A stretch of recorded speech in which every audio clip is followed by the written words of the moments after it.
At the crossroads of great change, we are faced with a need for great resolve.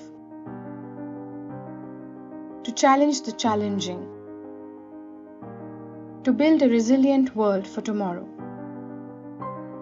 And while we remain rooted to the realities of our communities, today the systems we create, the conversations we hold,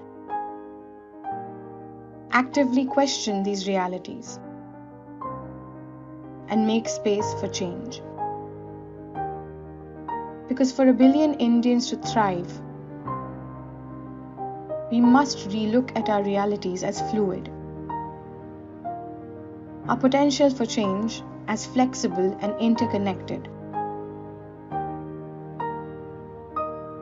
So this year, we are coming together to embrace that potential of transforming communities through a convergence of perspectives and continued action that rebuilds the future with resilience.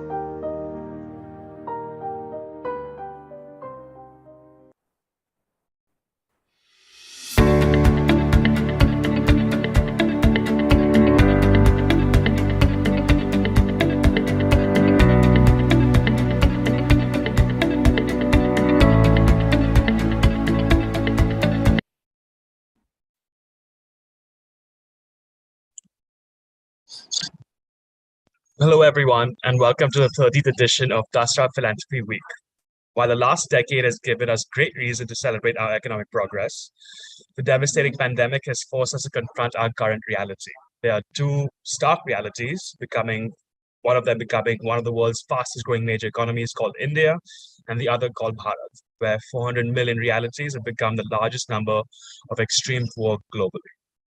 With this backdrop and the fresh wounds of the COVID war, this year's forum focuses on continuity, community, and convergence, sharing learnings for collaborative action for greater community, keeping communities at the center, and forcing convergence towards inclusive, scalable solutions, accelerating Dasra's vision, which is a transformed India where 1 billion thrive with dignity and equity.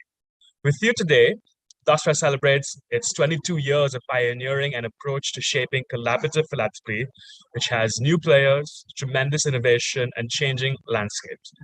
Regardless, Dasra's work is guided by a strong belief in prioritizing the lives of vulnerable communities, trusting and respecting the wisdom of local, homegrown nonprofits, and leveraging the power of trust-based networks to build social capital with a Jedi lens, which is gender, equity, diversity, and inclusion. Dasra now thrives on two core capabilities: leading collaborative platforms and catalyzing proximate philanthropy towards Dasra's mission, collaborative action to accelerate social change. Since 1999, Dasra has strengthened the social sector talent pipeline with over 350 Dasra alumni, fundraised more than $280 million, supported over 1,000 diverse NGOs across the country, and affected the lives of over 90 million Indians. We need a philanthropic revolution and a bold ambition. By 2030, Dasra aims to raise $1 billion and affect over 500 million lives. Join us on this urgent call to action, #1BillionThriving. The nation needs you, Bharat needs you. And for this evening, welcome to the session called Accelerating Large-Scale Transformation in Livelihoods, which has been organized in partnership with the Nudge Institute. Over to you, Sudha. Thank you very much, Tushar, and very well said. While India has the third largest population of poor worldwide, India is no longer a poor country. We have an expenditure budget of rupees 30 lakh crores, a young population, and world-class digital public infrastructure. These are actually the best of times.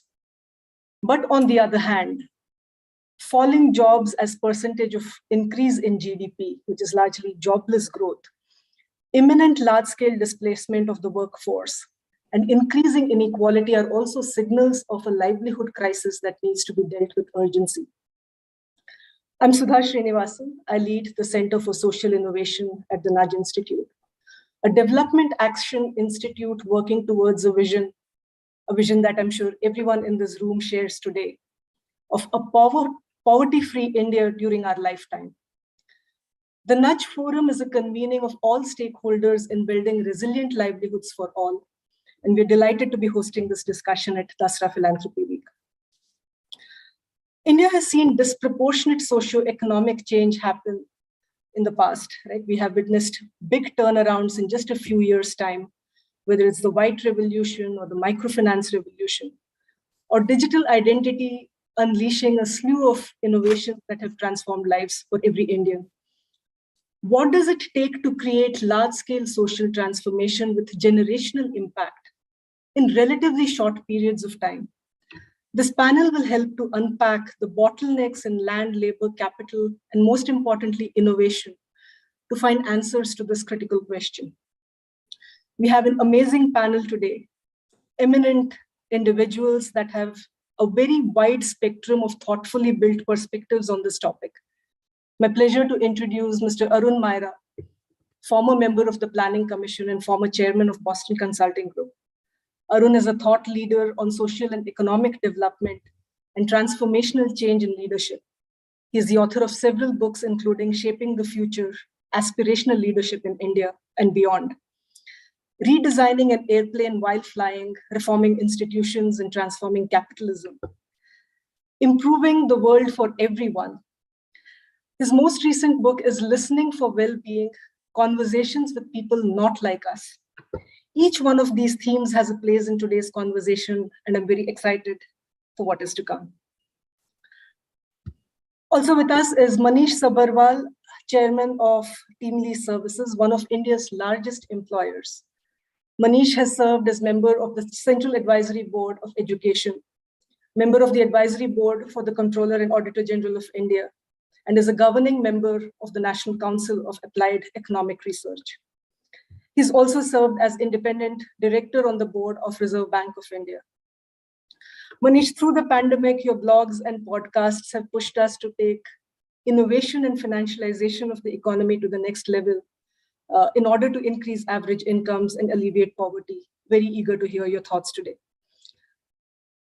Seema Bansal has been with BCG for 20 plus years and now heads the firm's social impact practice in Asia Pacific.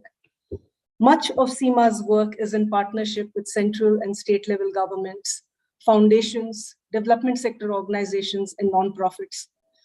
She's worked extensively in education, both at primary and secondary level, skilling and entrepreneurship development programs, as well as on other topics such as health, food distribution, agriculture, and employment. She's a TED and TEDx speaker, as well as host. Welcome to you, Seema. We'll start off doing a round of opening remarks by the panelists and then get into a discussion. Arun, it would be great if you can get us started. Thank you very much, Sudha.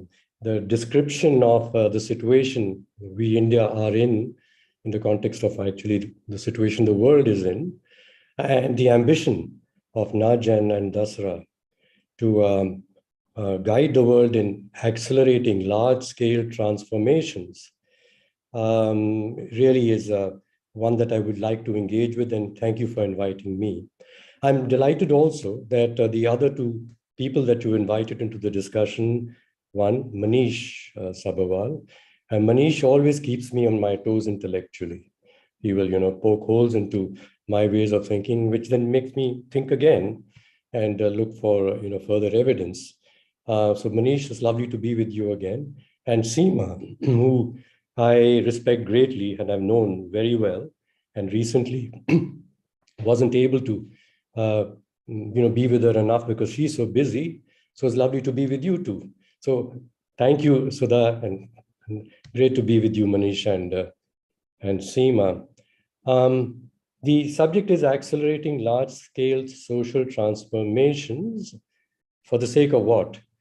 For the sake of increasing and improving livelihoods for all Indians. I have spent the first solid 45 years of my life in the world of business corporations, and working in them and then consulting to them in many parts of the world. Then for 5 years, I had a very lovely, intense experience of going up in a helicopter in India and looking at my own country through basically the lens of government. So I wasn't within the government, but I was looking at India from the perspective of the government and its demands on it and its failures to produce social transformations on sufficient scale. And then for the last 10 years, I've been intensely learning with and from social sector organizations. So I would like to bring all these perspectives together into our discussion today. Time is running out, and therefore we want acceleration in solutions on scale.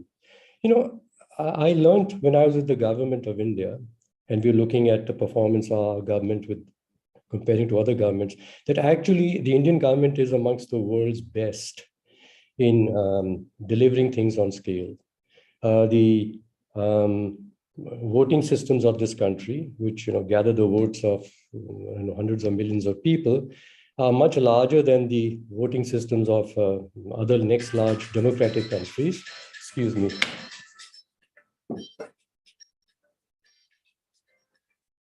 That's my wife's phone by accident left in my room. Sorry. Other countries. And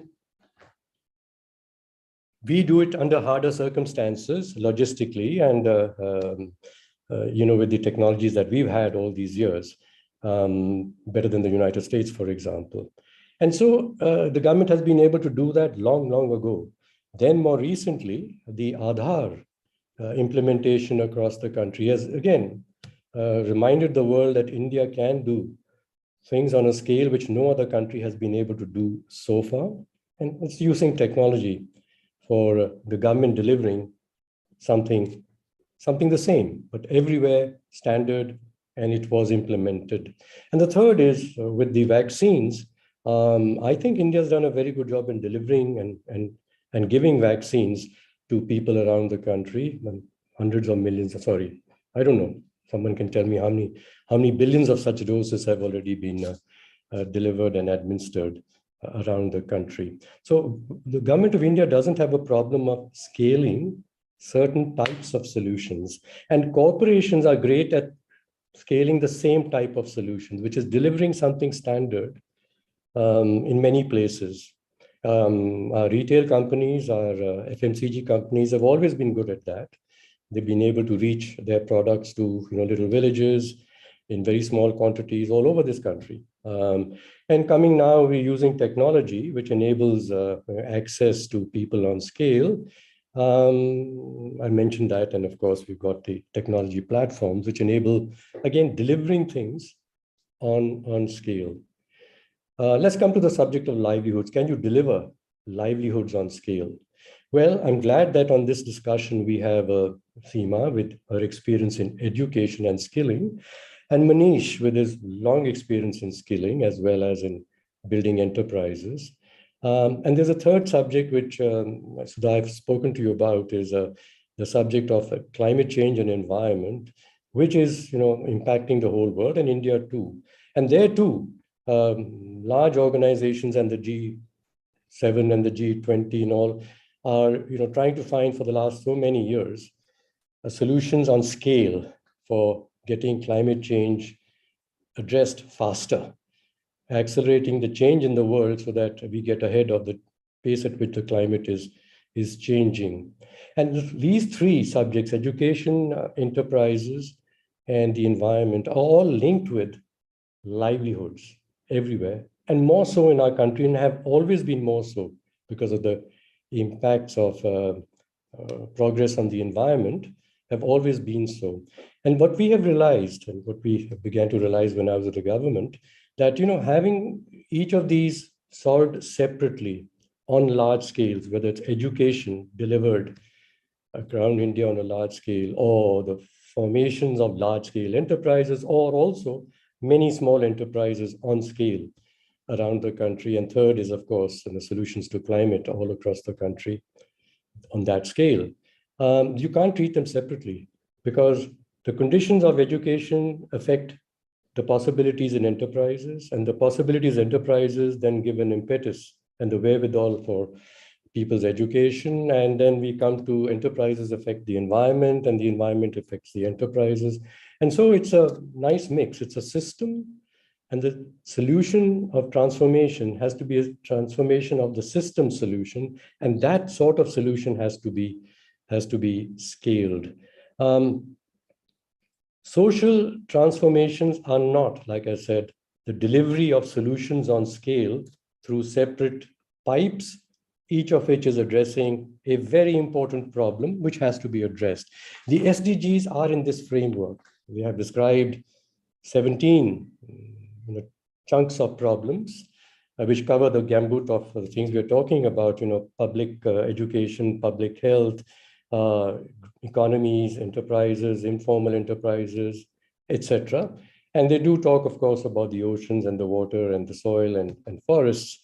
And they divide these things into 17 or 16 overlapping subjects, the 17th being partnerships. And that's where I come back to the partnerships between the various forms of competencies that the different stakeholders have, that is governments, businesses, and social enterprises. I don't mean social enterprises that are listed on the stock exchange or listable on the stock exchange. I mean the people's enterprises. All competencies are required. And so come down to, we've got a problem here that we've got so many things the world has to solve simultaneously. And we in India also have to solve the same things in our own ways, because our conditions are different than the conditions of the United States or the conditions in Japan or wherever else. And even within our country, all these matters, the matters of enterprises and the economy and the environment and the state of public education and health are in different shapes presently. So they would have to be changed from where they are. Solutions which don't start from where the people are and just say, well, here's a very good solution, but the starting point of the solution is the present condition of, let me say, the United States. Yes, from there on, we could follow your solution, but right now we've got to get there first. And maybe we don't want to get there, because if we get there the way you got there, we will be suffering the problem that you are now facing. So we've got to find our own way to get there. It has to be an Indian solution, but within India, by the same logic of systems, the solutions will have to be local. And so this is the world is realizing, that the solution to accelerating large-scale change to address all the SDGs is local system solutions cooperatively developed within and by communities to solve these global systemic problems.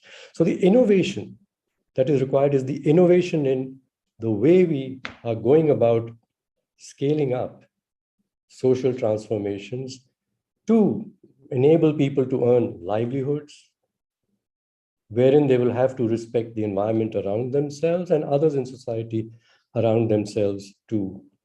So we have to focus on the agency for these solutions. The agency for solution lies in local communities.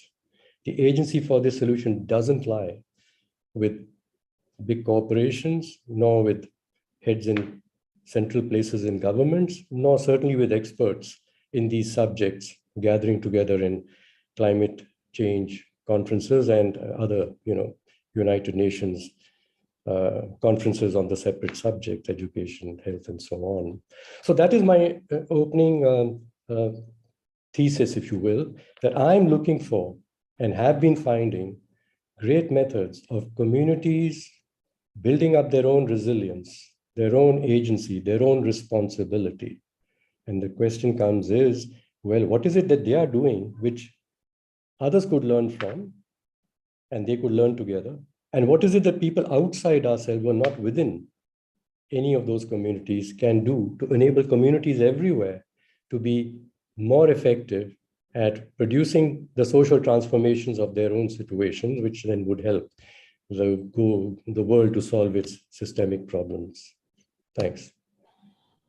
Thank you very much, Evan. Very powerful thoughts in looking at education, livelihood, and environment, not as disparate systems, but integrated, larger systems that need to be addressed in tandem. Manish, inviting you for your opening remarks. Thanks, Sudha. I guess the question, all of us know the problem, right? So how do we solve it? And, there are three levers in government, at least policy. I know all of us should do it at an individual level, or we should do it. But There are three levers in policy: fiscal policy, monetary policy, and structural reform. I know people think fiscal policy creates jobs, but if fiscal deficits made countries rich, then no country would be poor, because that would just be, the Diet Coke approach to poverty reduction. You want the taste without the calories, it doesn't exist. So knock yourself out on asking for fiscal spending. But anyway, we entered COVID with 70% public debt to GDP. We're exiting COVID with 90%. And we are already seeing the unintended consequences of thinking that the demand side is what will drive job creation. So that's not going to happen. We don't want higher inflation, as we're seeing all over the world. So I'm a little sort of disillusioned with when people keep asking for government spending as a way to solve the jobs problem. Monetary policy is nuts, right? I mean, I was on the RBI board. I still haven't decided whether monetary policy is a placebo or a steroid or a painkiller, but it's surely not a solution to India's job creation. So if we agree that, you leave out fiscal and monetary policy, then the only thing we have is structural reform: land, labor, capital. And we don't have a shortage of any of those, right? We don't have a shortage of land. You could give every Indian household half an acre, they would fit into Rajasthan. Maybe a little bit of Maharashtra you need. We don't have a shortage of labor. 40% of our labor force is in some sense. They're employed, but they're not productive. And at least we have proven that for the right opportunities, capital is not a constraint. 50% of India's foreign direct investment since 1991 came in the last 5 years. We've had the unicorn, $77 billion. So I think for the right opportunities, capital is not the constraint. So why? What is the problem here? The problem is the fourth factor of production, which is what economists call total factor productivity, or the human race calls entrepreneurship or innovation, right? And why is there such a challenge in sort of this entrepreneurship and innovation? It is really many factors, but India is inadequately urbanized, formalized, financialized, industrialized, and human capital, right? So how do we raise the productivity of our regions, the productivity of our cities, the productivity of our sectors, the productivity of our firms, and the productivity of our individuals? That is the only solution on the table, because I know you believe there was jobless growth. I don't know why people say that, because our unemployment rate has been the same for the last, between 6 and 9%. Obviously, our underemployment rate is the problem. So be careful with framing the problem, because if you think the problem is jobs, we should throw money from helicopters. We should mandate a 3-day work week. We could take away people's shovels and give them spoons to dig holes with, right? Because it takes longer to dig a hole with spoons. So be careful in framing our problem as jobs or as wages, because there's a completely different path to solving a wage problem, right? For the wage problem, you have to raise the productivity of your regions. My parents live in UP, I live in Karnataka. Both states have the same GDP, but Karnataka does it with 1/4 the number of people. You think about firms, if you rank manufacturing firms by size, the 90th percentile, 10th percentile, there's a 24 times difference in productivity. Now, if there's that much of a difference in productivity, you'll never pay the wage premium. But if you never pay the wage premium, you'll never be productive. So we're stuck in this low-level equilibrium of millions of low-productivity enterprises. Obviously, if you think about sectors, as long as 42% of our labor force in agriculture, whether it's 38 or 42, it's somewhere in that, in agriculture, will only generate 16% of GDP, we will not make India less poor. Right. So I think that the only way to help farmers is to have less farmers, and the only way to make India less poor is to and have more jobs is to move people out of agriculture, and it's not IT, but IT is a classic example of 5 million people in IT, 0.8% of India's labor force generates 8% of India's GDP. So so that 5 million is going to 10 million, and that's a substantial soft power effect. Obviously, it's not going to move the needle on the 550 million labor force.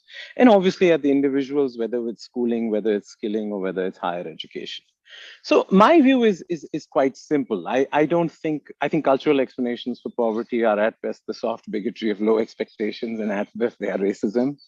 We had a plumbing problem for 40 years. The stupid 1955 Avadi resolution and the 1956 second 5-year plan kept India poor, because our capital became handicapped without labor, and our labor became handicapped without capital. We have 63 million enterprises, which only translate to 23,500 companies with a paid-up capital of more than 10 crores. So the 23,500 companies have lots of capital and very little labor. They treat labor like a disease, right? They want capital-intensive growth, and the 63 million enterprises have lots of labor and capital. I think what is the definition of the solution to this problem? I come back to urbanization, formalization, industrialization, human capital, and financialization. And financialization, we can get back to that in the discussion around whether it's equity, whether it's debt, but I think that's an important component. But of all the ones that is on the table, financialization, there's a roadmap, formalization, there's been substantial progress. So my definition of strength, or a 21st definition of strength has to include sort of what is, Ramdari Singh Dinkar, one of my favorite poets, used to say, Shama Shobhati us bhujang ko jiske paas garal ho, right? Only snakes with venom can be kind, benevolent, or generous. What is the definition of strength in an economy? It is not fiscal spending. It's not monetary policy. It really is more productive states, more productive firms, more productive cities, more productive sectors, and more productive individuals. So I will always take it back to productivity, because I've seen this movie before of saying that, oh, we have a jobs problem. And, if the patient is in the ICU, of course, you don't tell them to lose weight or quit smoking. But if the patient is in the ICU for 50 years, I think that, the ICU is not working, and let's sort of shift gears to a little more pragmatic and longer term stuff, because in my view, Indian entrepreneurs have not had a place at the table, whether the big ones or the medium ones or the small ones. We have 67,000 compliances, 6,700 filings for employers in India. We have 26,134 ways to go to jail. So that's not exactly going to make India a fertile habitat for entrepreneurship. So I think that, my favorite marathoner, Kenyan Eliud Kipchoge, what he always says, you run the first half of the marathon on your legs and the second half on your mind. I think we're done with the first half. Let's quit this, Diet Coke approach to poverty reduction. Let's run it on our minds, which is, more productive firms, states, individuals, and sectors. Thanks.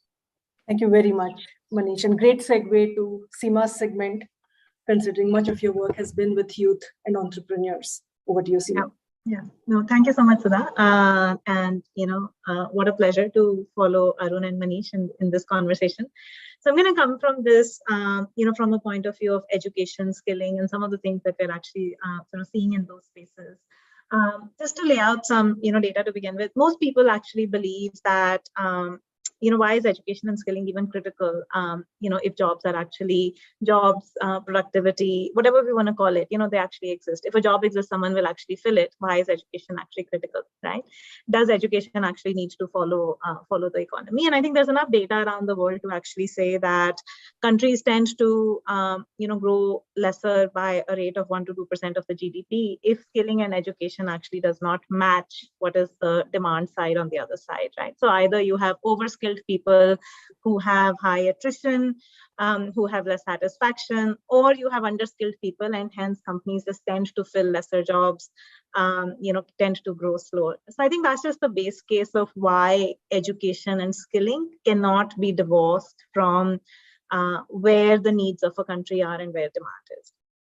And I think overlaying that with what is the current status in India today of our education, higher education, school education systems, just want to narrate maybe one or two stories which the audience might find interesting. So I was in a school in Ramgarh in Jharkhand. This was it was a KGBV, so it's a girls' residential school, and I went into a school. There were all these girls, nicely dressed up, hair plaited, oiled, etc., sitting on the floor.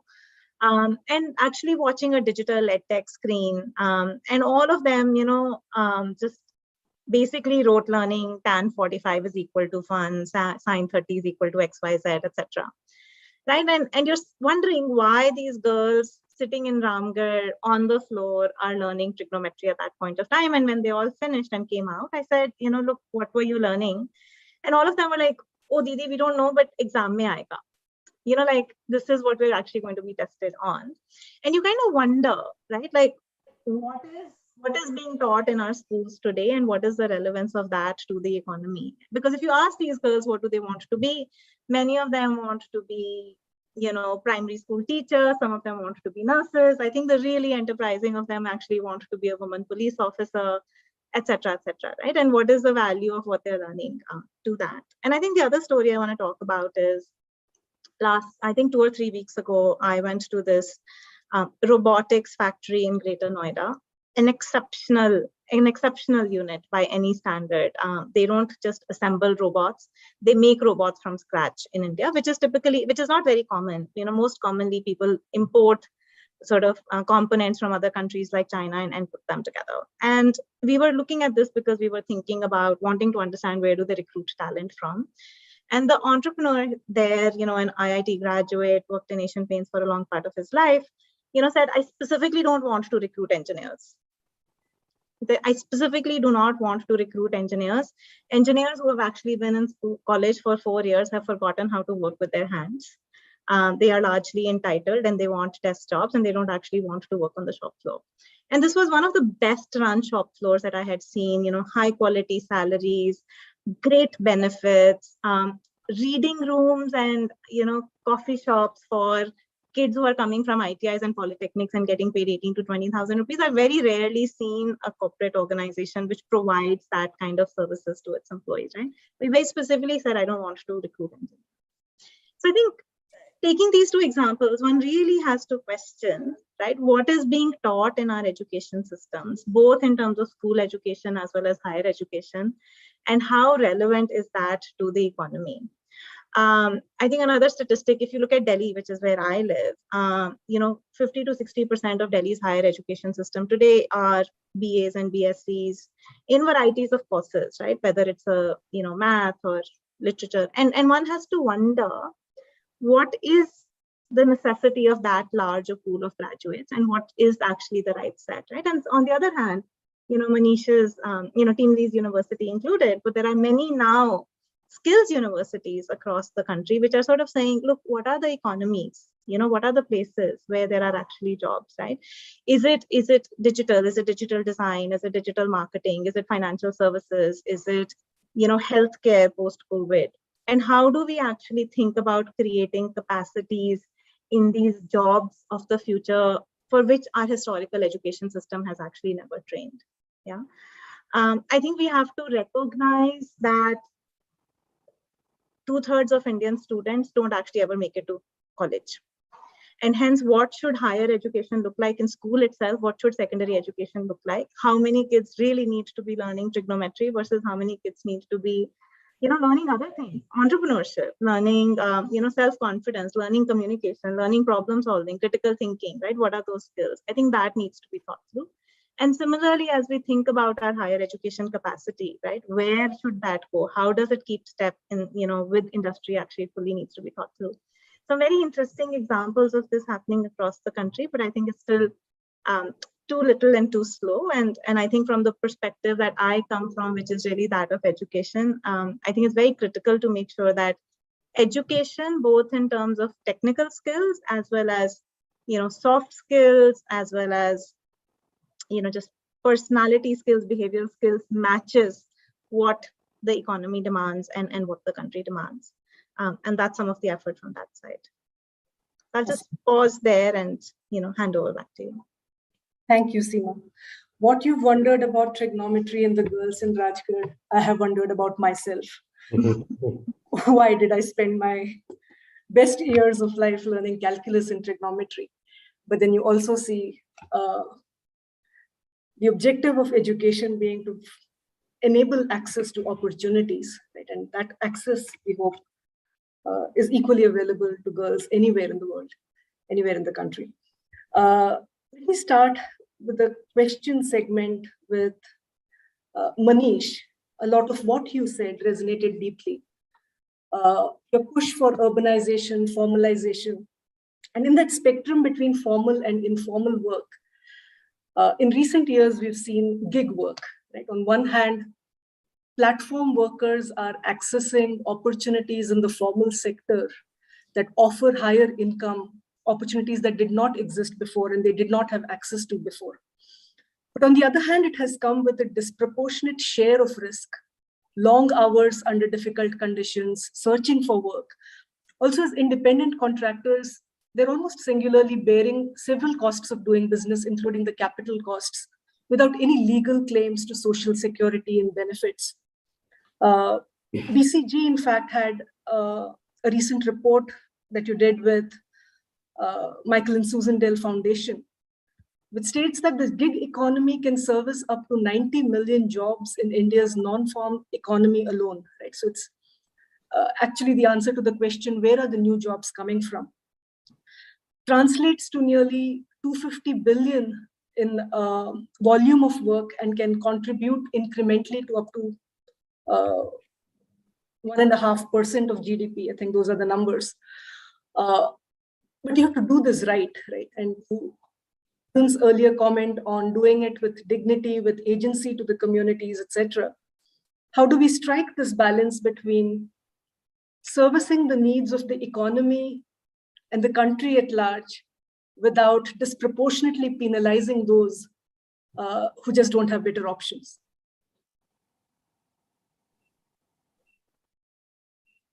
I'm not sure what you're comparing it to. Are you comparing it to the past, or are you comparing it to the future, or are you comparing it to present jobs? Because India has the largest gig economy in the world. 50% of our labor force has been self-employed since 1947.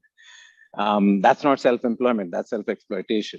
Only recently have people who were self-employed had higher productivity for 3 reasons: because they had access to clients, because an Uber driver gets his demand coming to him rather than a Kali PD driver being flagged down on the road. They have access to technology. An Uber driver doesn't care how the Uber app or the Urban Clap app or whichever app you consider providing demand, how it works. And they have access to really an apprenticeship system. I mean, Swiggy has 100% turnover every 6 months. That 6 months of Swiggy as a landing job is much better than a security guard job, because you're developing digital literacy, you're developing so many kinds of literacies, and as soon as you have them, you leave.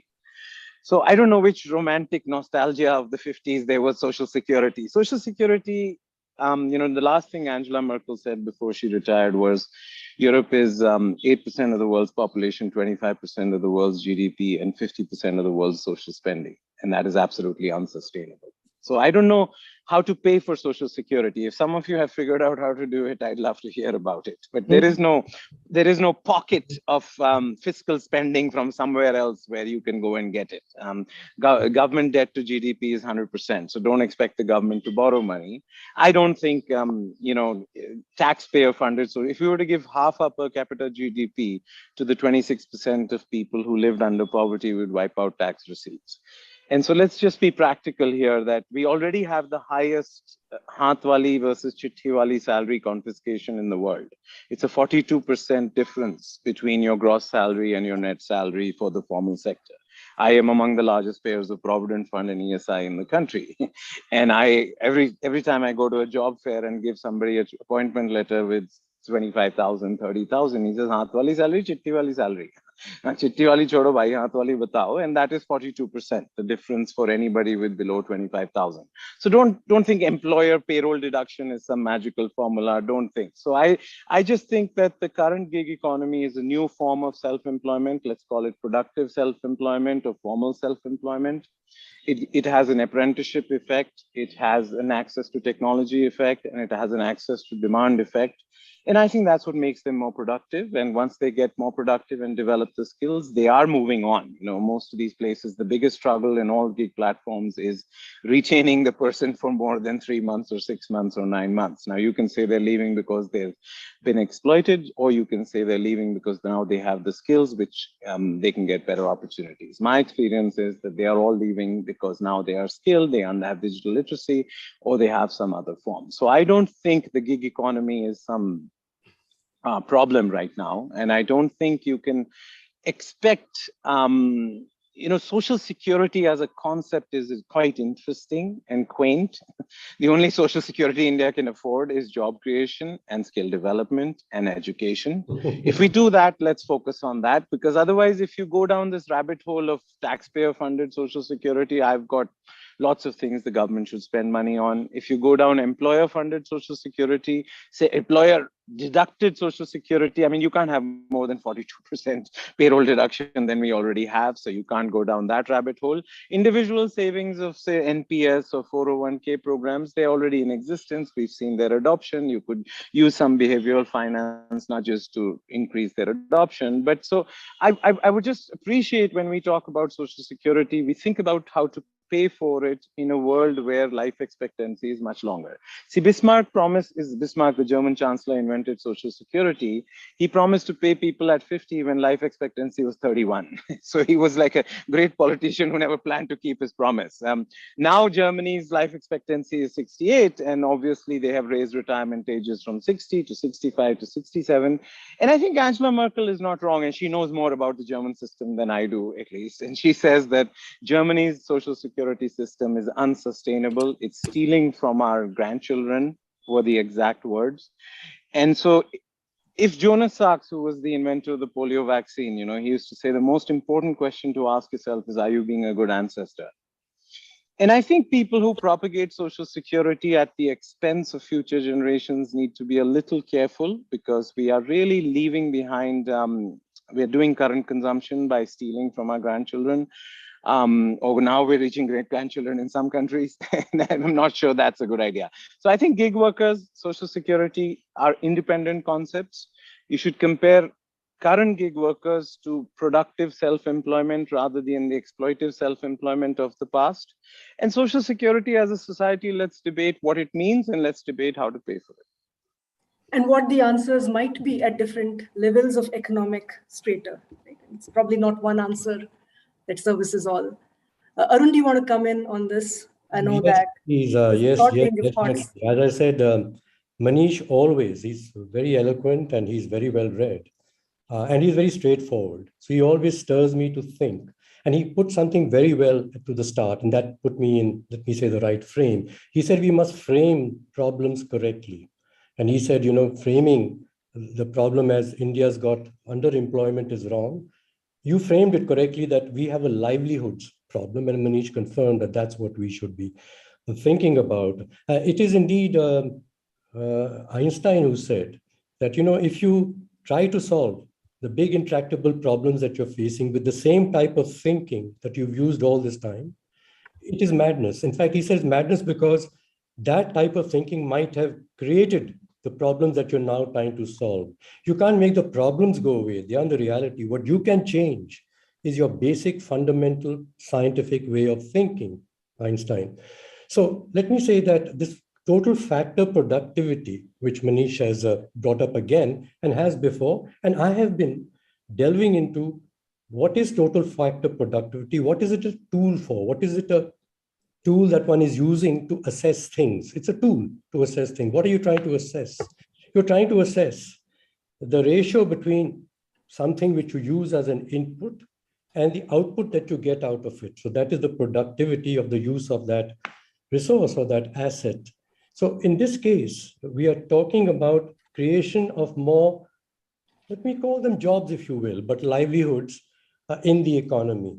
In a situation where, one, overall, India is a more capital scarce economy than richer countries are.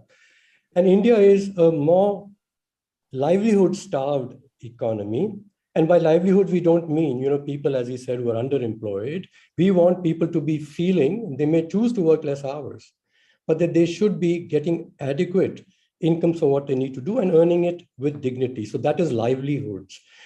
So we need to find solutions which use less capital than solutions have so far in creating livelihoods, jobs, you want to call them. Certainly the formal enterprises, the large-scale formal enterprises use more capital.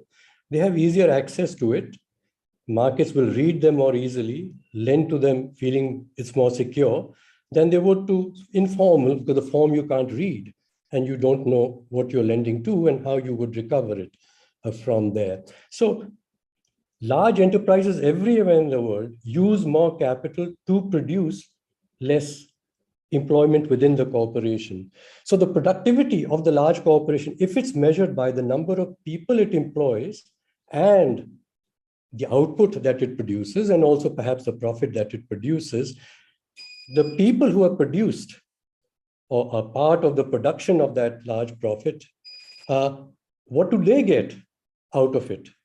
You see, so from that perspective, the people are being misdescribed to say it is your productivity that has produced this profit. If it is indeed so, then they should be sharing in that profit, but they don't. They don't, because the system is so designed that you want to make it easy for the capital to do without people. Technology enables you to, and also make it easy for you to hire and fire and go to other people to find you more people and build up another business. But the people actually working are not getting the fruits of their productivity. The capital productivity is being rewarded, and capital should be rewarded in terms of profit. So think of the concepts that we use sort of blindly, and I used to, total factor productivity. When you talk of total factor productivity, it says the system's productivity should be improved. All things considered, put together, should produce what the system wants. And if in the system you have to use capital and labor and environmental resources to increase the output which you want as livelihoods, then you have to see which of those input resources are the most scarce for you and use less of them to produce livelihoods, which means use less capital, less formal, large formal enterprises, and more these informal enterprises, who we call informal because, they, as Manish used the word, people are exploiting themselves in those enterprises. And this word, Manish, bothers me. People don't self-exploit. The system is exploiting them. Please, let's accept it's the design of the system. It's no fault of the people who are managing the system because they think they're doing the right thing, but the people are getting exploited. And so we've got to change the way we think about how we make good things, what are good things, and make them grow on scale. And so with that, if you'll allow me, so that we just say something about, Seema did mention, and I know her well, so I know that she's using words which I have, or I continue to use, that, you have to prove that whatever you do is good for the economy. It will help to grow the GDP. Why? Why should it be that if I can put people to work in ways that less capital, they get less incomes, that will help the GDP to grow? And I can prove, therefore, that's a good strategy, a good policy. Would that be the right policy or strategy? If nowadays companies who are being urged to be more responsible for their environment and the society around themselves have to be proven by management consultants like I used to do, and Seema probably is still having to continue to do, that if you do these good things, these socially responsible things and environmentally responsible things, your shareholder value in the long run will increase. So if it increases your shareholder value, then do it. But if it doesn't, please don't do it. But this is what has to change. We are beings within a system, each of us. And the nurturing of the system is for my well-being. It's not because I produce more profit for that system to increase its size. And so with that, I come to my experience in the last 10 years with social organizations, social sector, community organizations, and which Nudge Foundation are nudging along. It's this. They ask me, there are many young people in this country who are entrepreneurs in this sense. They're genuine social entrepreneurs, enabling communities to get their own agency, to become smarter at managing together with each other, to produce goodness for everyone in that community. And these social entrepreneurs, these catalysts of change who work alongside leaders in the communities, people in the communities, they say, I want to scale up. So I ask them, what do you want to scale up? They want to scale up the outcomes. So do I. And they say, but you see, then I have to get more resources. I said, really? What for? Have you been clear what is it that you want the resources for? Catalyzing? What resource does it take to catalyze? Tell me, answer the question. No, you see, but people are, having problems presently, the food problems, maybe water problems, clothing problems, and so on. And so I do go to philanthropies and ask them for money. The philanthropies are managing, if I might say, large-scale organizations, large-scale quasi-corporations, and their methods of delivering is focus on something, do it on scale, and do it efficiently. So they give us money, but then say, I'm going to focus on How many children can you have educated in the community? I'm concentrating on education. And so I get sucked into dealing with a part of the system, and I also appearing in the community with a solution from above, which I can see and the community very well knows is not a complete or the right solution. It may be better to take the money now, but at least we're getting something. We're building toilets, for example. But now in Swachh Bharat 2, as you're noticing, they're saying the difficult part is delivering the toilets was done remarkably. Once again, another instance. The Indian government can deliver things somewhat modified on scale. But now you say the village community needs to have a local common septic plant. It needs to have a commonly used, because you can't have that in every individual household, systems for cleaning and stuff. So making these happen and getting the community to take responsibility for them so that the maintenance of them doesn't get paid by the government, that's the challenge. And so Manish is very right that spending more is not the solution, not by the government, because to catalyze change in communities doesn't require you to yourself deliver money for classrooms and deliver money for, paying local teachers. That's not working. So don't keep going on with persisting. And certainly that's why I'm agreeing with Manish. That was the wrong way of thinking. And thank you, Manish. And I'm saying to the NGO, social enterprise, you also don't think the same way. Don't think more money is the solution. Your solution probably don't require much money, or any money sometimes I've been finding. I work now with HelpAge International. We work with older people right around the world, 140 countries. We don't do it ourselves. We're a very tiny organization. We are the smallest international NGO by an order of magnitude. And yet, when this recent crisis in Ukraine has come and very dramatic relief has to be given to children and women who are leaving Ukraine, the big donors from Europe, European donors, because Europeans are very concerned about this matter, it's within Europe, are giving $20 billion suddenly. And when we would ask for, would you not consider work in Gambia or work in India or Vietnam or the poorer parts of Africa? Yes, of course, a charity will do some, but it was hard to get their attention and their money for that. And here suddenly it all pours out. But who did they put in the lead of coordinating the delivery of outcomes with this money? Our little HelpAge International. Why? Because they said you have demonstrated an ability to energize local networks with the communities at the center. So please do. So I'm reminding again that our budget is probably 1/100th of the barrage. And I've gone into that organization learning this. So every meeting we start, I never ask, and they've stopped asking, what is the scale of our organization? Right. We're focusing on building our own capabilities of a different sort, much faster, accelerating those. And with that, we will be able to help stimulate larger scale social transformation. So see the strong push for not distributing standard solutions, but for distributing the ability to solve problems in a local manner. I think what Manish said earlier and you, Arun, is in a slightly different frame of reference, in the sense that in terms of seeing capital as that lever which determines whether the focus stays on livelihoods or whether on the overall productivity of the system, the answers might be changing, right? And largely capacitated by technology.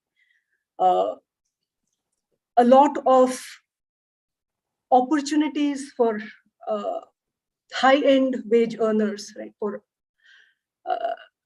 increasing individual incomes have come from less capital-intensive sectors. Technology has been a big push in that. The ability to distribute, capacity to solve problems at the grassroots is also enabled by what could become really large, the whole concept of DAOs, right? Seema, would like to hear your thoughts on what is changing in the world that will make both realities possible, where agency in communities is retained, while at the same time systemic bottlenecks are removed in the pursuit of resilient livelihoods for all. No, Christy, I think just so many amazing comments over the last 15, 20 minutes. I think at every point when either Manish or Arun were speaking, I was like, oh, that's really interesting. And I want to, talk through that. And I think linked to, so that just what you asked, some of the questions around, gig economy, what Arun spoke about in terms of large enterprises, small, medium enterprises. I think just bringing some of that together, and you also referred to the gig reports that we did, right? I think that when we talk about sort of, the gig economy, the workers, we focus on a very simple segment of that. We always talk about the Uber driver or the Swiggy worker. And I think Manish's comments, in thinking about what those jobs are and how do you place them in the context of society is also interesting in terms of an internship, right? But I think gig is not just that. To your question, gig is not just that.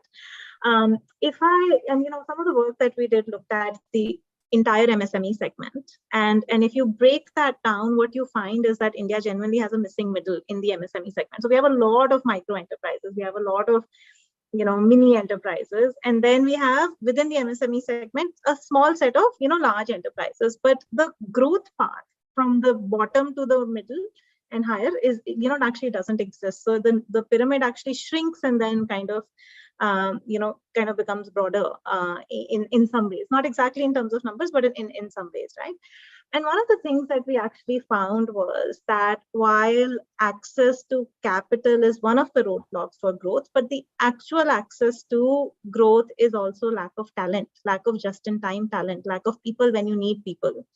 When you have a micro or a small enterprise, let's say you're a manufacturing organization and, your machine has, broken down and you need someone to come and fix it right away. You need some legal advice, you need some tax advice, you need some growth advice, you need some strategic advice. You do not have the ability to have those people on your rolls full time because you're not large enough, right? And how do you actually access just-in-time talent to help you grow from where you are to a much larger enterprise?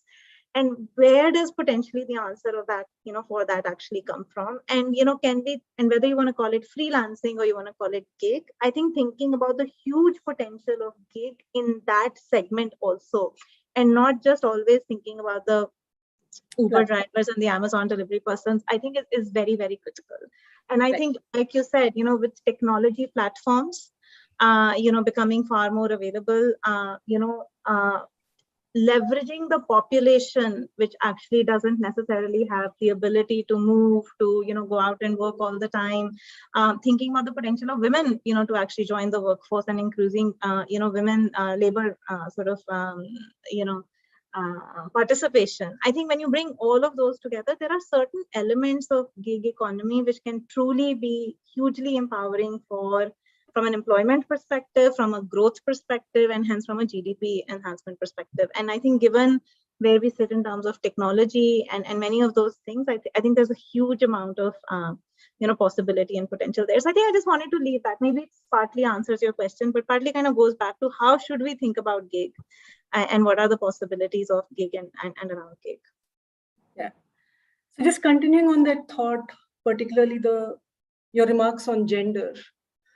Seema, we have seen women shouldering a disproportionate burden of informal work, right? Whether it's caregiving and domestic responsibility, or even work in traditional livelihoods. Yeah. And add to that the burden of development for their communities, taking care of health, education, and other needs of their communities. But yet when it comes to access to capital, ownership of productive assets, for a woman entrepreneur to raise funding for their organization, ownership of land, and even agency over their income and livelihood, the gender gap only seems to be widening. And any progress that we have made over the last 2 decades also seems to be lost to the pandemic. In terms of thinking about large-scale social transformations, are there critical levers, in your opinion, that can be catalytic in helping women to bounce back? Because it just feels like women will be again the last to bounce back as the country recovers from the big shock that we've been through. Yeah, so I'm going to speak very quickly and then also hand it over to Manish and Arun for their comments. That's a very, very hard question. That's generally a very hard question. We recently did some work for a foundation on, gender and financial inclusion. And honestly, the answers were very hard. I think there's a lot that the financial services sector has done in terms of, account opening. So if you actually look at metrics in terms of how many women in India actually have accounts, I think it's one of the highest actually in all of developing world, right? But then if you actually see what is the balance in those accounts, what is the transaction, even the transactions which are done, who does those transactions, that remains, culturally, socially, just very, very skewed, right? And I think we did speak to a lot of examples about can policy, accountability, governance metrics, change some of that. Can even the banking system be incentivized to actually, track, for example, balances for women-only accounts or transactions by women. I mean, and we spoke about a number of things, but I think those things are very hard. I go back to what I actually said. I think while pandemic has taken away a lot from us, I think pandemic has also just shown different ways of working, right? And disaggregating work, making work more, project-like, allowing for, work from home and working from different places. And hence, coming back to sort of the whole piece around gig once again, I do think that with the right ideas around what are the right skill sets which enable for this and creating large scale platforms. I mean, we're doing a lot of work, for example, right now on skilling in things like digital design. Today, everyone needs digital design. Everyone needs a website, UI, UX. Everyone needs a digital platform, a digital presence, et cetera, digital marketing. As those sectors actually boom, can we skill women disproportionately in those sectors? And those are the sectors which also allow for more, productized work, more work from home, et cetera, et cetera. So I do think we have to be smart about, what are the opportunities given the current social constraints that we actually have in our society. And while we continue to try and change the social fabric of the society itself, how do we actually within this identify the real opportunities? EdTech is becoming big, tutoring is becoming big, tutoring over tech platforms is becoming big. How do we identify some of those spaces and allow women to leverage those? I would say that's a far more pragmatic approach in the short term. Long term, I would love to hear, if Arun and Manish have other ideas about, gender and participation. Manish, do you want to come in next?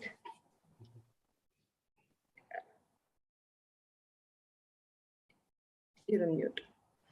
I just find it hard to imagine how there are a lot of labor market outsiders in India. And I think the agenda for a Ministry of Women Employment or a Ministry of Dalit Employment or a Ministry of Less Skilled Employment or a Ministry of Small Town Employment or a Ministry of Muslim Employment is different from a Ministry of Employment. And I don't know what a Ministry of Employment will do, right? So that's where I struggle with sort of, my view of the world is do what you can where you are with what you have. That's not a tactical view. I mean, in the long run, I am quite clear the only way is to raise productivity, and I'm interested in your distinction between productivity and livelihoods, because I don't really have livelihoods that are not productive. Then we've had them for generations, and we will continue the way we are. Livelihoods that don't create living wages, and living wages is a philosophical concept. Minimum wage is an arithmetical concept, and I prefer to stick with minimum wages. But livelihoods that don't lead to incomes and a certain level of income, and you'll only get a certain level of income. If you're saying that livelihoods keep people busy, then that's different. So I think the long run solution to women's employment is formalization, financialization, urbanization, industrialization, and human capital. I find it a little hard. The segmented, targeted, we've seen that movie before. It's like people telling me, oh, communism has never been tried before, or socialism has never been tried before. No, we tried it and it doesn't work. And so I would love to raise women's labor force participation. I think it's a shameful number for India. But, beyond a point, if it's all on culture, then culture is a little above my pay grade. There's nothing I can do about that. If it's, it's probably, anyway, it's Arun's generation, not mine. So talk to him. Our generation is much more open. So I would just say that I'm not able to convert this into next steps other than, if you formalize India, if you urbanize India, if you industrialize India, if you skill, school, and educate India, and if you financialize and if you raise credit to GDP ratio from 50% to 100%, then I think that is what we can do as next steps. Now, if anybody has any, I don't even think people can, haven't seen a credible solution for why women's labor force participation had dropped from 31 to 19 and has now gone back up to 25. I know people say women are choosing, the remittance economy is creating leisure. I know women are choosing education. Those don't explain 31 to 19 and 25. So I'm happy to, if you think that there is an agenda for a Ministry of Women's Employment that is different from a Ministry of Employment, I'm all ears. I just haven't found one. And it needs to be, yeah, and I don't want to pounce on me, let him. Yes, I do. Well, I do. so you're calling out the stark difference between pursuing a global maxima versus recognizing that there's a different starting point for everyone. And therefore, diversity and inclusion is an overt exercise beyond. No, not at all. I'm just saying life is second best. You I'm are saying saying life the is right thing. The solution is best. that the West is in this matter looking for solutions from us on this matter of both women's participation in society. I'm going to use the word society, stroke economy, vis-a-vis also social security, which Manish said that perhaps he hasn't so far had the opportunity to apply his mind to it. But I have had the privilege for the last, I would say, since the Planning Commission days, where this subject about what is the role of the Ministry for Women and Child, and what is the role of the Labor Ministry, what is the role of the Industry Ministry, all these things come together. They can't solve their problems by themselves. They are linked with each other. And so we come to, again, the systems view. But again, going back to, since Seema, as Manish reminded her to put it, that the gig economy is a word we've used. We've had the gig economy forever. And similarly, now that we're getting anxious of women going out of home sufficiently to work, to try and earn, India has the largest number of women who are compelled, have been compelled for centuries, by their economic and social circumstances to go out and earn as sweepers on streets if they're Dalits, as home carers for richer people's children, if they will be permitted not being Dalits. I can go on. And this is the statistics now, that India has had the largest employment of women in the economy of any country in the world. And the problem is that, look at the form in which and what respect we give to them, what we pay them for. It's the worst. So what do we want? We want all these women to join the 3% of the formal economy. I mean, this is coming back to the thing about our youth. That economy doesn't want to, it's not designed to accommodate more people at work within itself. It may, by what it does, induce more activity outside itself, but that form of activity is going to be, like what we are saying, engaging people in the conditions in which they are and for what they want to do. And so we come to women and livelihoods. The whole matter of social security in India has to be rethought and is being rethought. It can't be thought about as government giving pensions, government giving, if you will, ESIS facilities, which then the employer and the employees have to pay for. That's the formal economy which can do that. How do the rest of the people feel secure in their lives while they're earning and able to earn? And so I'm very pleased that in these discussions that are happening with people who are in the government, some and some outside, thinking about this problem of we need a new framework for social security. Everyone does. Manish mentioned Germany too. They're also realizing that that framework in which you formally give through formal systems money to people for compensating them for maternity leave or whatever can't carry on, because technology and the reshaping of the economy is going to make that the dinosaurs. Those are the dinosaurs. So you've got to be creating a system which enables people to live securely with dignity and earn sufficiently in, let me say, the informal sector, which is very, very large everywhere. And so Aruna Sharma, who was with the government of India in Secretary in Labor and then in Steel, and is now doing a job with some authority, that quasi-government authority, using information technology during this pandemic to find the people who have a need, migrants, women at home, they need not have migrated, but they had no one there, what are the needs of people within communities for, they missed food, they missed places to stay, and all were missing sufficient incomes to get those things.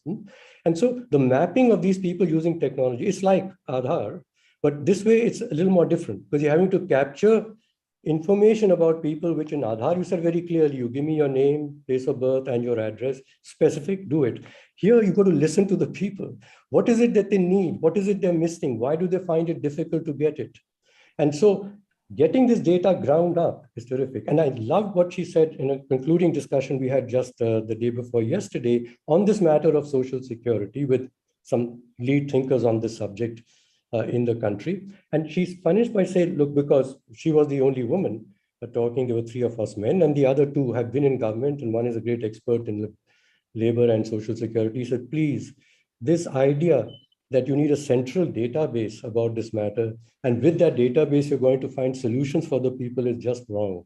Please just listen through this information system about what people need. And if you can, then do something. But it is their information system. They are beginning to map each other in the community and begin to see opportunities to support and to get support. And this is what, as she's saying, the district commissioners, the state governments have to take advantage of to support. They have to change what they do. And people are doing it, by the way. So I come to saying, please let's reframe. I keep reframe. Right. I'm getting tired of debates within the same frame. And there's a very related comment in the chat box coming from Paresh, who says skilling for social impact areas like health, water can generate a lot of productive. So on this point, I want to come exactly in this point. We've discovered during the pandemic, and the West has discovered this. In the US, they're finding that during the pandemic, while they were able to greatly get a lot of vaccines to people and, whatever the medical profession said you do to take care of the health of people, they did. But more people have been suffering from depression in the US than ever before. And so now they're having to deal with, well, how do you deal with people who are depressed? And they're also finding, like we're saying, that the marginal communities, the minority communities, others, were worst impacted in their jobs because they were employed in these sort of gig enterprises. At least the US gave some security to people employed in large enterprises who could not continue employment, but these people had none. So they're coming to the medical people. So I'm telling you about ideas that are now being formulated and going to be propagated by the National Institute of Medicine in the US, saying we're getting it wrong.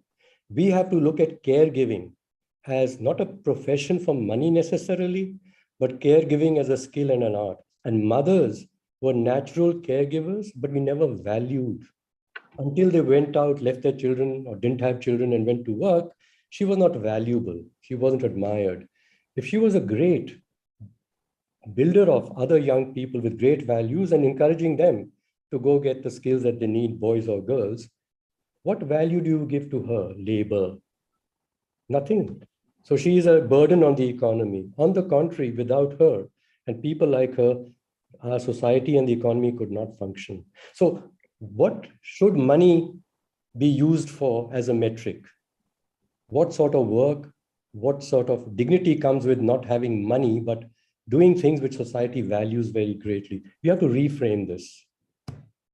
I just wanted to come in on this a little bit, yes. Just on Paresh's comment and some of the stuff around, skilling for social impact, health, water.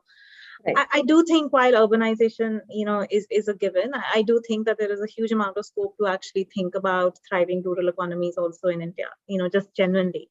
Right. I spent a lot of time, we did this project. I spent a lot of time, for example, villages in Khunti, which is in Jharkhand, Badhoi, which is in UP, rural areas of Orissa, etc. Just looking at those economies and what is happening over there. And I think, but the place where I genuinely believe it has to start is, thinking about the farmers and farmer income and how do you actually improve that.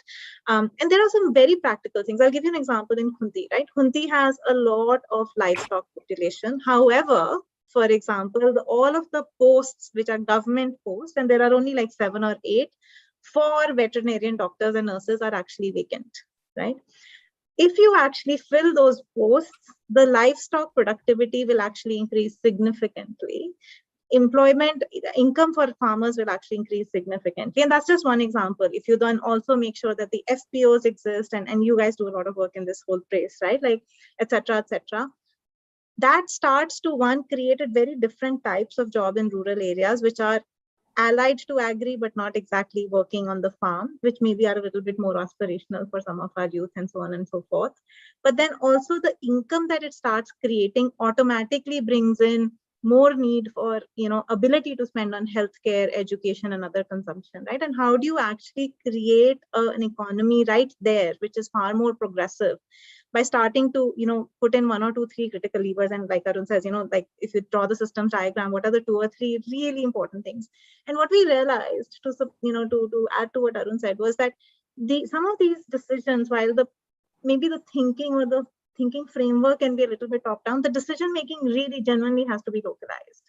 The answer which exists for, let's say, a Khunti versus a rural district in Raigada in Odisha versus a Badhoi in UP are never going to be the same. And, and we cannot necessarily have top down sort of very standardized policies and programs which actually relate to that. But I do want to, agree with Paresh that I think there is a huge amount of possibility to create thriving rural economies, but that almost has to come bottom up, from the communities and with the support of, district magistrates and so on and so forth to make that actually happen.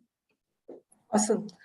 I'm very conscious of time now. We're down to the last 10 minutes.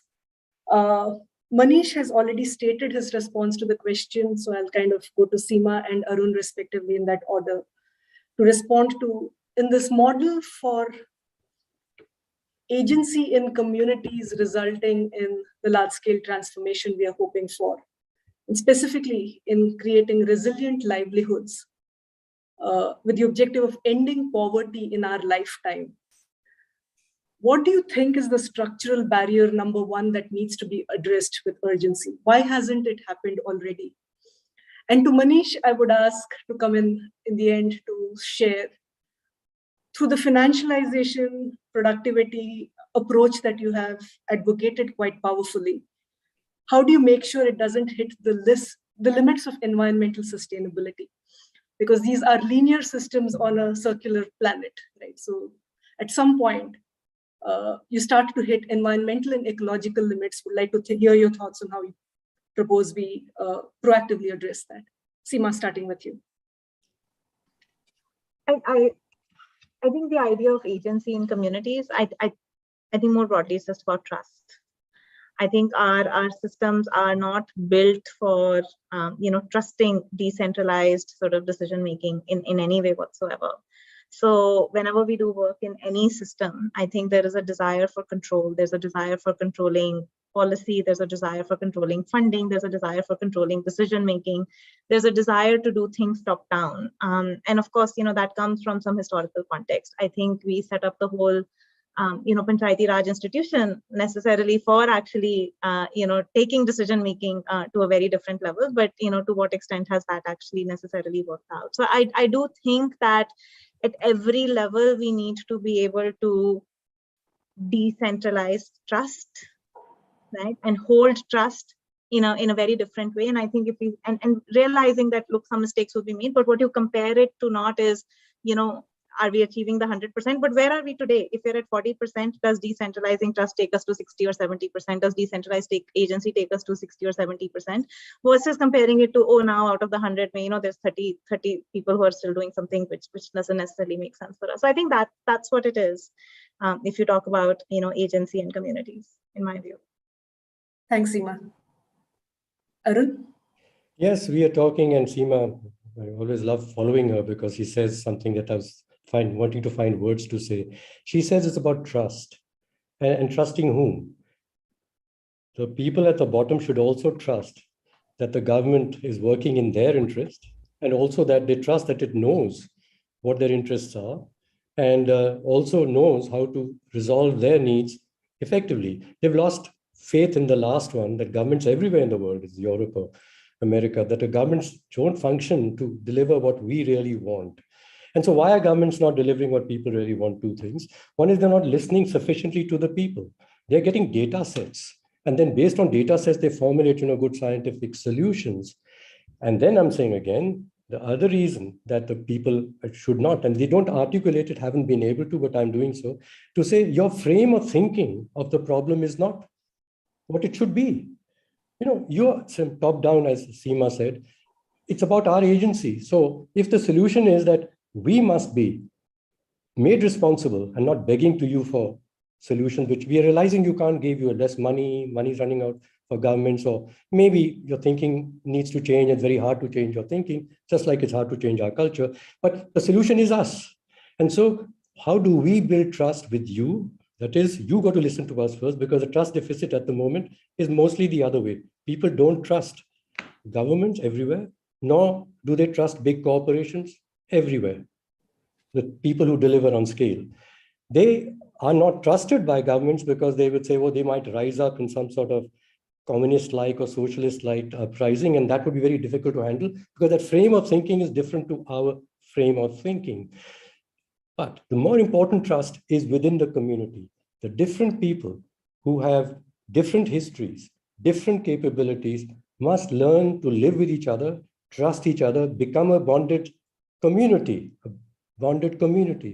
And so the village to which Seema's pointing is actually a sufficient system for a solution for these big global problems, provided it's the people who say only together will we be able to uplift everyone here. Yes, and we will need support from outside, but that support, we are going to determine which is the best support for which leverage point in my situation today, not just showered on me. In many of our districts in this country, we've got 350, 400 schemes, many state schemes, many central schemes, and the poor people say, well, dete jate hain, to dene do par koi fayda nahi hota. Therefore, we don't trust the government. And of course, we think the government is wasting money. But if it's going to give us something before an election, something, of course I'll take it. Of course I'll take it. But it's not solving the social transformation problem. So it comes back to, again, please, agency for communities, encourage them to say, actually, you are the solution. You have wisdom, which we've been denying that you have because we want to teach you the scientific ways of doing things. But yes, we have learned a lot. And if you will turn to us, we will listen and then suggest, oh, we have this thing, like a veterinarian might help you here.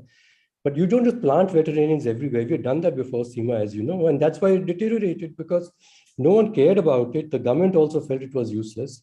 And so we don't have, now we're realizing that maybe veterinarians may be necessary in many of these places. And the knowledge of the veterinarian has to be different than having learned in a college of veterinary science only. And so this is the solution. I come say again, local systems, more participative, cooperatively developed by people within communities, is the solution to these big global problems of livelihoods, education, environmental degradation, whatever you will. Thanks, Arun. Manish, you want to come in?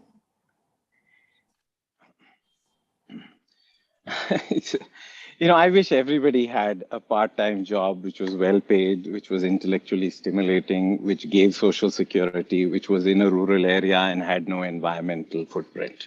I really do wish that, right? But life is second best at best. And I don't think India has a case of national dyslexia or national not listening or national sort of shutting everybody down. We are a democracy. We are listening. Some people feel they're not listened to. Well, there's a way to get listened to. And so my view of the world is, of course, every solution creates a new problem. Ronald Coase got his Nobel Prize for that wonderful insight that every solution that you propose or implement will create a new problem. At this point in India's lifetime, I think that getting everybody productive, whether everybody is regions, whether it is firms, whether it is states, whether it is individuals, whether it is cities, is a big enough agenda that we have not made progress on. The middle income trap really is something that happens when you don't need more cooks in the kitchen, you need a different recipe. India is currently trying a different recipe. It may seem like, we're just, Tagore said,